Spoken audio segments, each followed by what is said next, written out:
Semoga happy ya. Karena aku gak suka lihat kamu sedih.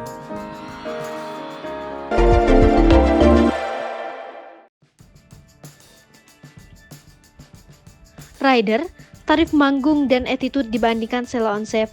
Triswaka dipermalukan netizen.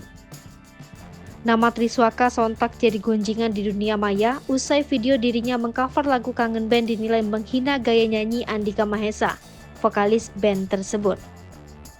Attitude penyanyi yang mengawali karirnya sebagai pengamen jalanan itu disebut netizen sebagai sesuatu yang tak pantas dilakukan. Triswaka dinilai sombong, padahal selama ini ia menjadi besar dan terkenal karena mengcover lagu-lagu dari musisi lain, termasuk Andika Kangen Band. Warganet membagikan tangkap layar berupa tarif manggung Triswaka di media sosial. Tarif manggung Triswaka bahkan disebut sangat mahal dan tidak sebanding dengan karyanya. Bahkan netizen kemudian membandingkan tarif manggung Triswaka dengan band legendaris asal Yogyakarta Sheila on 7. Warganet pun dibuat terkejut dengan tarif yang dipasang oleh Triswaka sekali manggung, yakni 50 juta per jam. Sontak saja warganet kembali memberikan kritikan dan sindiran pedas terkait tarif manggung Triswaka. Salah satu akun Twitter @jembercoret membagikan pengalamannya saat mengundang band papan atas Sheila on 7 pada Sabtu 23 April 2022. Hal itu ia lakukan setelah melihat foto tangkap layar tarif manggung Triswaka yang dinilai sangat tinggi untuk sekelas penyanyi baru. Akun tersebut pun membandingkan tarif dan permintaan khusus Triswaka saat manggung dengan band Sheila on 7. Pasalnya akun itu pernah menjadi salah satu panitia yang mengurus kedatangan Sheila on 7 untuk tampil di Jember. Akun yang tak diketahui nama aslinya ini mengatakan, riders untuk band Sheila on 7 tidak seribet Triswaka.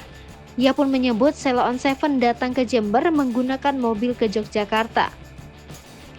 Saat datang, Sheila on 7 dan rombongan datang tanpa pengawalan sama sekali. Bahkan gaya pakaian duta vokalis Sheila on 7 pun saat datang sangat sederhana. Untuk permintaan saat konser pun, akun tersebut mengatakan, permintaan Sheila on 7 tidak sebanyak seperti Triswaka. Duta Sheila on 7, kata akun tersebut, hanya meminta makan nasi sebelum manggung lantaran ia dan rombongannya terakhir makan nasi di tempat kerabat duta. Yang menarik, akun tersebut pun sangat kagum saat Sheila on 7 makan di rumah makan layaknya orang biasa, tanpa mau disediakan ruangan private oleh tim panitia. Bahkan band tersebut tidak meminta makanan neko-neko saat sekali manggung. Sheila on 7 lanjutnya hanya meminta ditemani makan rawon. Akhirnya Sheila on 7 makan di ruangan yang bercampur dengan pengunjung lain tanpa merasa risih. Yang membuat akun tersebut terkejut saat membayar makanan band Sheila on 7 harganya tidak sampai Rp200.000. Oleh karena itu, akun tersebut merasa sangat terkejut saat melihat tarif, riders, dan permintaan khusus Triswaka saat manggung. Ia menilai tarif itu tidak sebanding dengan karya yang dilakukan oleh Triswaka sebagai penyanyi baru di dunia musik tanah air. Menurutnya, kesederhanaan band Sheila on 7 adalah salah satu kunci kesuksesan band tersebut yang masih bertahan dan dielu-elukan hingga saat ini. Hai pemirsa Selipopo TV, jangan lupa komen, like, dan subscribe, serta tonton terus berita-berita terupdate lainnya ya.